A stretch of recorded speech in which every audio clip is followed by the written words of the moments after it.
Copy this funnel and this ad strategy, and you can literally sell your knowledge. I want you to extract what you have already here, put it into a really good, well-structured offer, show it to the right people, and make money out of it. I did the exact same thing, and I've banked right around $12,000 from this simple funnel, which, by the way, you can set up by yourself right after this video in less than an hour. So, as you know, these videos are raw. I'm not cutting absolutely anything, and I'm showing you not only the what I did, but how I did it, what kind of creatives I've used, what was the copy that I've used, my CRMs, my Stripe accounts, pretty much everything. So this is going to be another no BS video. Let me show you exactly what I did this year back in February. I built the funnel, like I said, in less than an hour. I recorded a very short VSL, which is a sales presentation.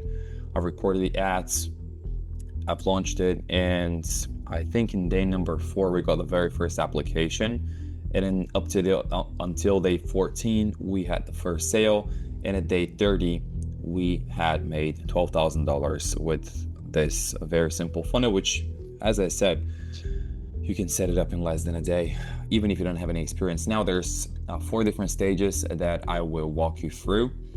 We have the ad setup, the funnel setup, the tech, and the actual numbers. If you've seen some of my previous videos, you guys know that I'm a numbers guy. I don't like when things are not tracked.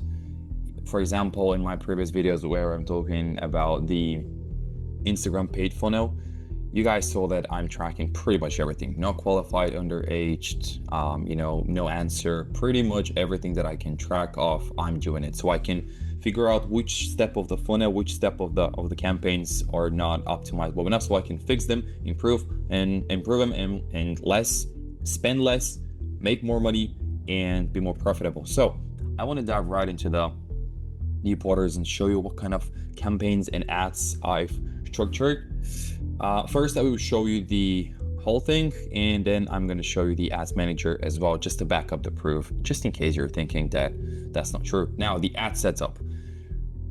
I did something very simple. I'm not trying to build these complicated, well-polished funnels and ads and all that. I don't really believe that this thing works anymore on Meta, simply because at the end of the day, Meta, IG, or LinkedIn, like, these are platforms for, like, they call them social media for a reason. Social, you don't have to record professional ads. They have to be very simple. So this is what I did. One basic CBO campaign, which stands for campaign budget optimization campaign, and then we have 3 different ad sets. Now, I've used my existing customer list data that I have based on my previous business and that I'm currently still running, and the audience was a lookalike from 1 to 5%. Yet again, that was based on the existing customer list that I had. The budget for that ad set was only $10 a day. I started very slow.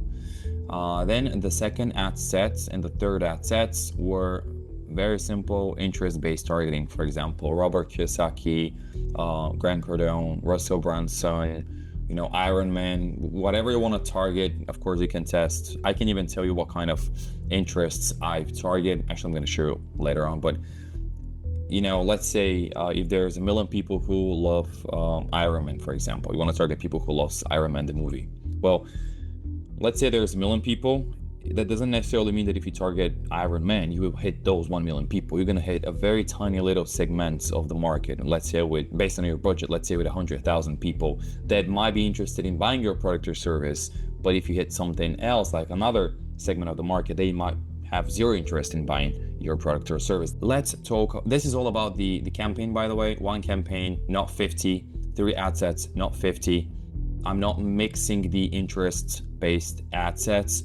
And the reason behind it is very simple. Let's say if you stack, people who love Iron Man, Robert Kiyosaki, Russell Brunson, and let's say ClickFunnels as a software, and you have a booking. You have no idea where that booking came from, or if you have a sale, you don't know where that come from, because you've combined them all and you cannot track.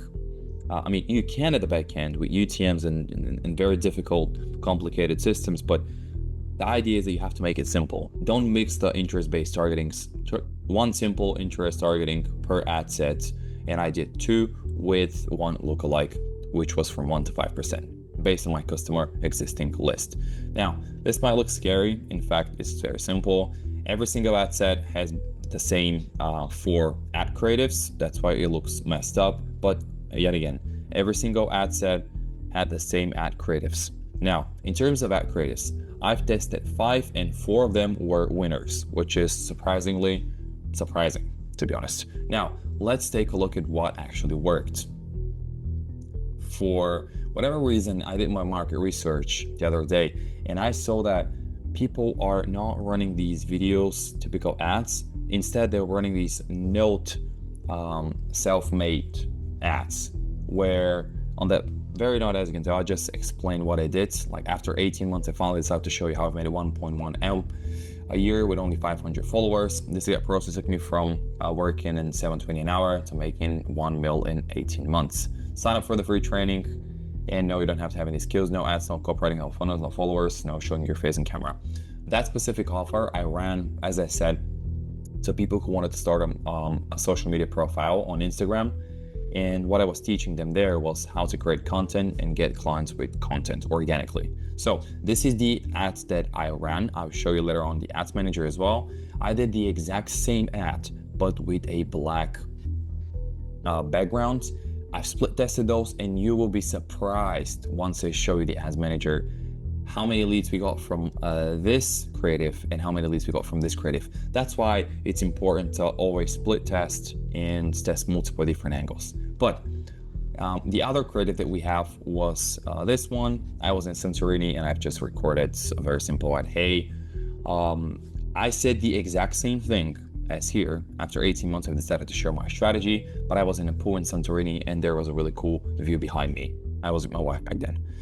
And the other one is I'm posing in front of a McLaren. I was in Dubai. Yes, this is a rental, but it doesn't matter. Like we actually was in half desert. There's like a location in Dubai, and I didn't even had the intention to record any ads. But I thought, at least I have a nice car now. Let's just give it a test. Let's give it a shot, because I'm not really big fan of those kind of ads. But let's just give it a shot, bro. Let's see what's gonna happen. And yeah, it got pretty good engagement. Quite a lot of leads as well came through that ad as well. This is it about creatives. Copy-wise, everything that I've used, sign up for the free training, because that was a VSL or sales presentation funnel, which I'm going to explain in a second. But no, I didn't really focus my energy on building great descriptions or explaining myself into the description box. No, I just said to them whatever I wanted to say. Hey, have a free training, sign up for it, go watch it. Now, let's talk about, this is all about the ad set, by the way. The ad structure. Very simple, 1 CBO campaign, 3 ad sets, 1 lookalike, 2 interest-based, and 4 creatives.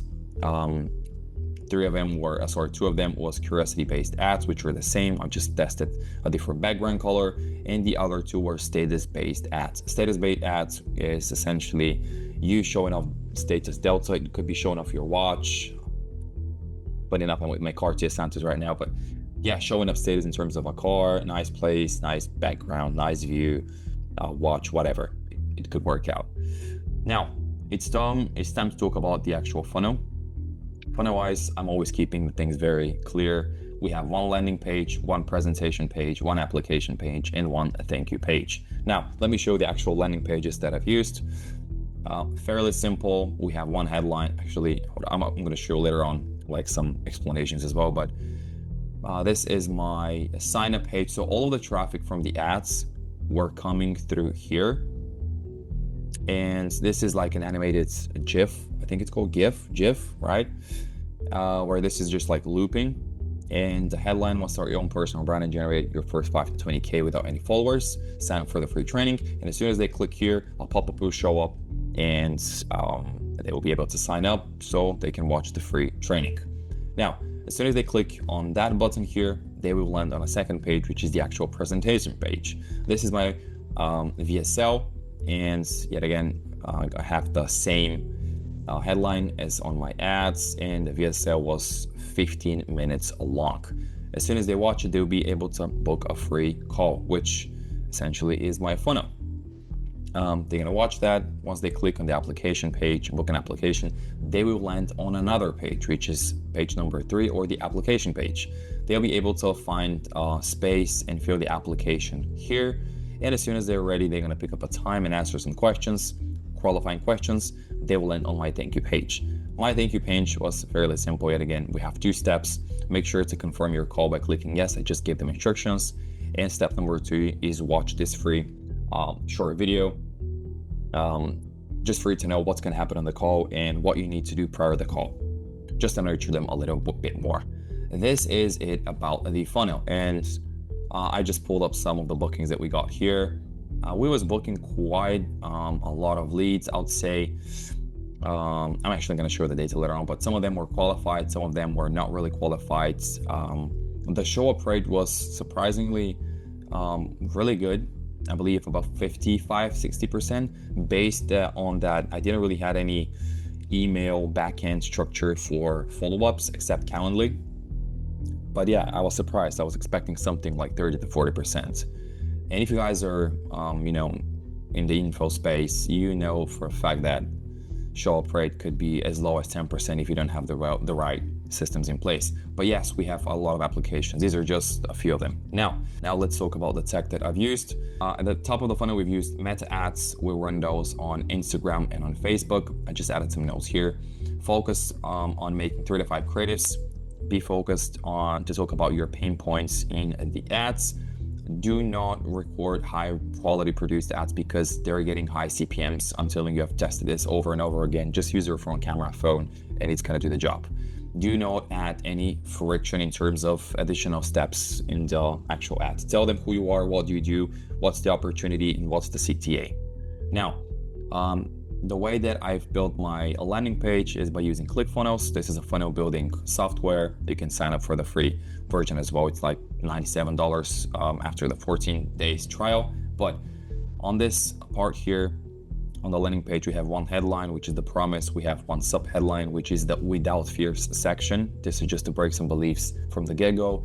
And like a general advice of mine, guys, is the less text you use, the better your page will perform. You know the empty space syndrome, I call it, that Apple are using. So don't add features. One hook, one sub headline, one button, and that's it, and one CTA.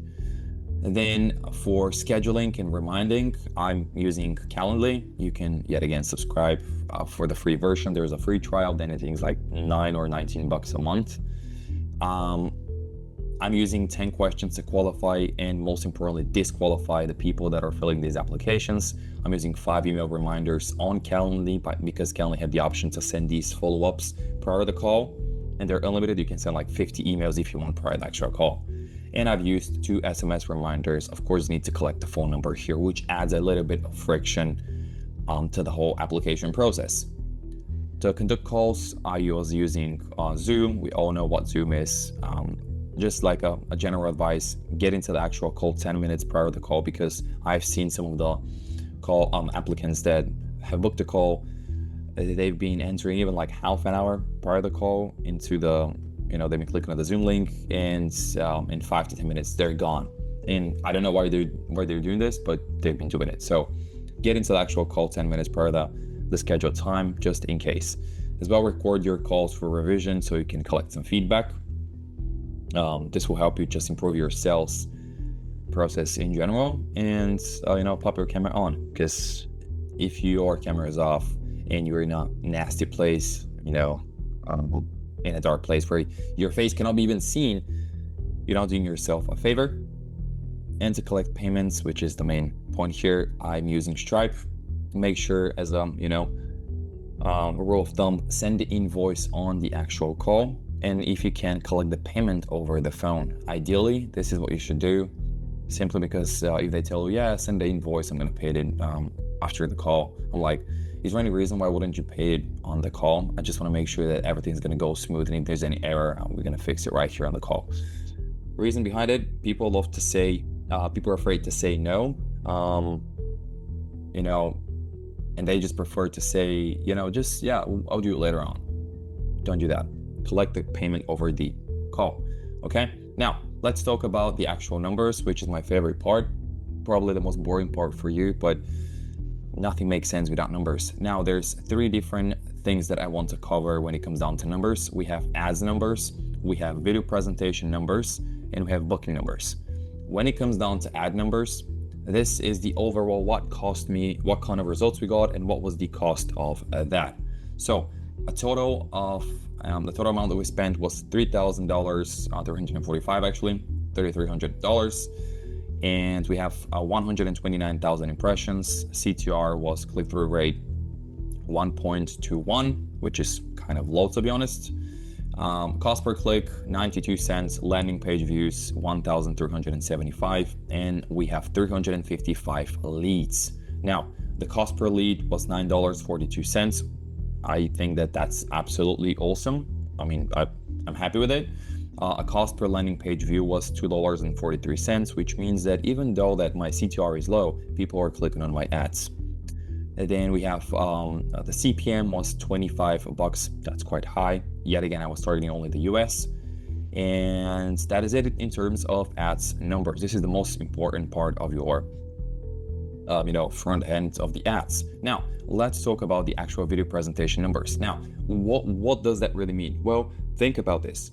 So you ran an ad to your landing page. They've landed on the page, they've signed up for your free training, they've watched it here and there, they've dropped here and there, and they haven't booked a call. Why? Well, by tracking these metrics here, you will understand and notice where the people dropped. By using that data, you can optimize your VSL, make it more engaging, cut some of the shit, add some more social proof, make it shorter, make it longer. You can play with your VSL because you have to build multiple different variants. I've mentioned this earlier in my previous videos as well. Like, my original VSL has been revised probably like 15 to 20 times. And the reason behind it is, for example, like I'm going to show you here, is that if, let's say we have 300 people who signed up to watch the VSL, and 250 dropped within the very first 30 seconds, while your opener is not good. So you have to focus on the very first 30 seconds. Or if no one's watching the VSL to the very end, that means that your video presentation is not engaging enough, it's boring, people are losing interest.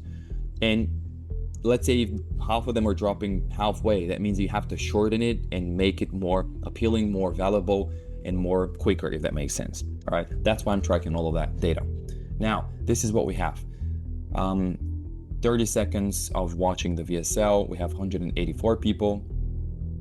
Then we have, and keep in mind that 355 people signed up for the VSL. So that means that over 50% of the leads, actually nearly 50% of the leads, the moment they've signed up, they click exit. And that is a problem. That's why you have to track everything. So VSL watch of 30 seconds, 184 people.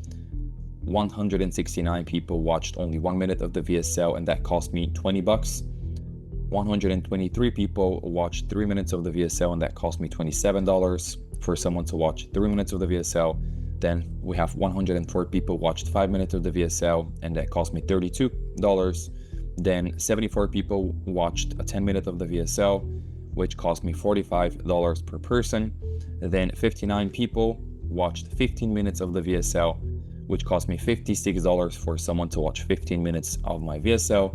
And we have 40 completions, which means that 40 people have completed and watched the VSL, which cost me $83 for someone to watch the whole thing. Now you see why it is important. It's important. Now I'll show with the next metrics that I'm about to show here why it is crucial to track your data. Because out of those 40 people who have completed and watched the whole VSL, we have over 30 applicants.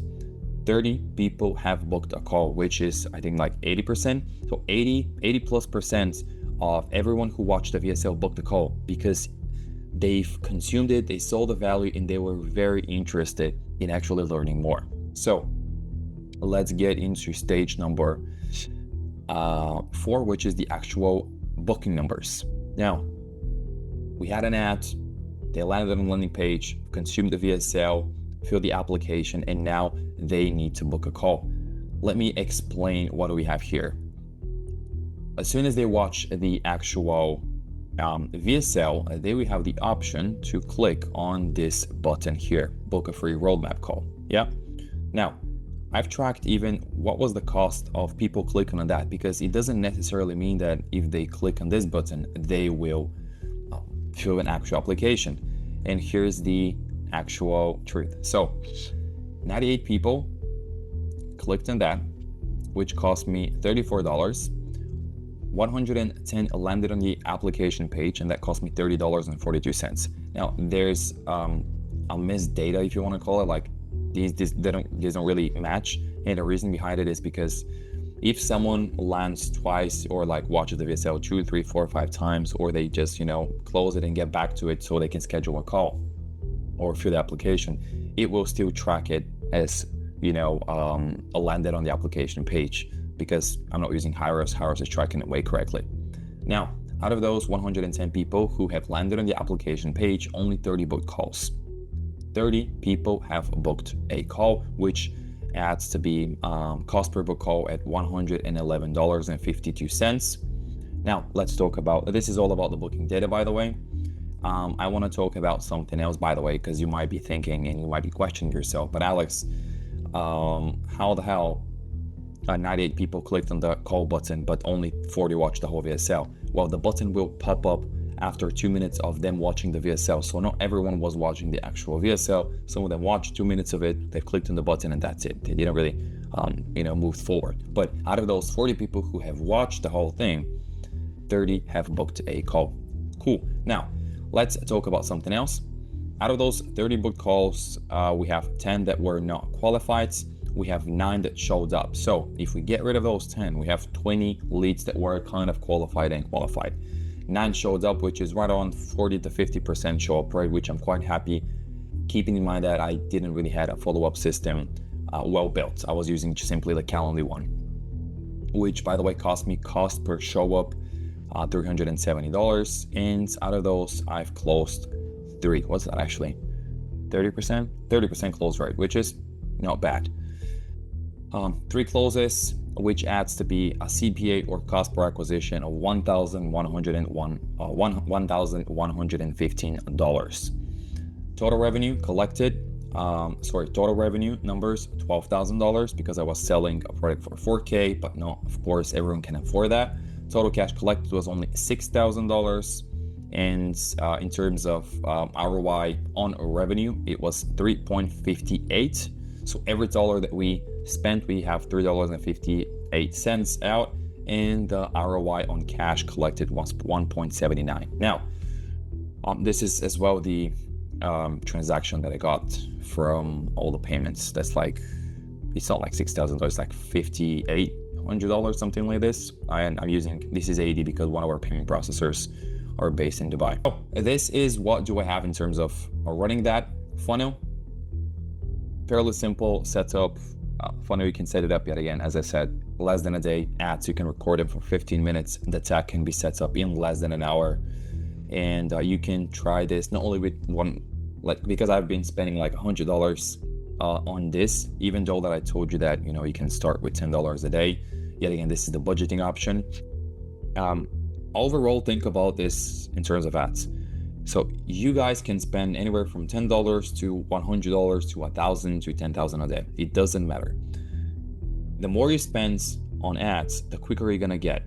The more data and the quicker data you're gonna get. So if you spend, let's say, $10 a day, that's gonna be, what's that, 3,000 a month now? Was that 300? Yeah, $300 a month. Damn, my math.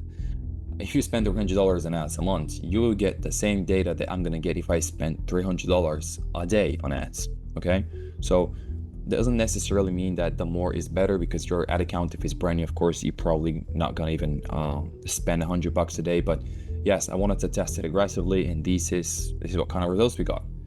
Okay, so I'm gonna pause here, jump into my right accounts so I can show you what's going on in there, so we can sync the data if everything here matches the things that we have in the ads manager. So VSL stats, we have spent $3,333. Oh, look at that, interesting. Now impressions 129, as we have on Miro. Leads 355. These are the stats. Cost per lead less than $10. These are the VSL stats. and VSL completed 40, cost per VSL, blah, blah, blah, blah. Scheduled call page, 110 people, cost per scheduled call, $30. Application submitted, $30, 30 of those, and $111 in terms of cost per application. I cannot really track the ROI here in terms of a value. I'm tracking this in the back ends. Let's say if we spend 3K on ads and we've collected, in my case, $6,000 in cash collected, it's obvious how to calculate the ROI. Okay, cool. So it all works in terms of ads. There we go. Check this out. Do you guys remember what I said at the beginning? I've tested that one. So this is the ad that got us like 60, 70, 80 leads. And check this out. This other one got us 33 additional leads. How about that? And the only thing that I've changed was simply the background color. So, be clever. And that's the third ad that I've tested. Boom. So hopefully you guys enjoy that video. As always, I'm 100% transparent, showing you exactly what I've been doing. And if you're happy, you can go copy, paste it. Or if you actually need some help setting up the whole thing, and if you're lazy, you don't want to do it yourself, hit me up on Instagram or comment down below. I would love to help you and set this whole thing up so you can, make money and do whatever you want, whenever you want, with whoever you want. Okay? Cool. If you don't want to spend money, by the way, go watch my other videos about organic content, Instagram growth. You can grow your IG account and YouTube account, even though this one is very small. My other YouTube account got like 15,000 subscribers, but yeah, you can grow organically as well. It doesn't necessarily mean you have to spend money in ads. So with that being said, hopefully that video was helpful, and I'll see you guys in the other one. See ya.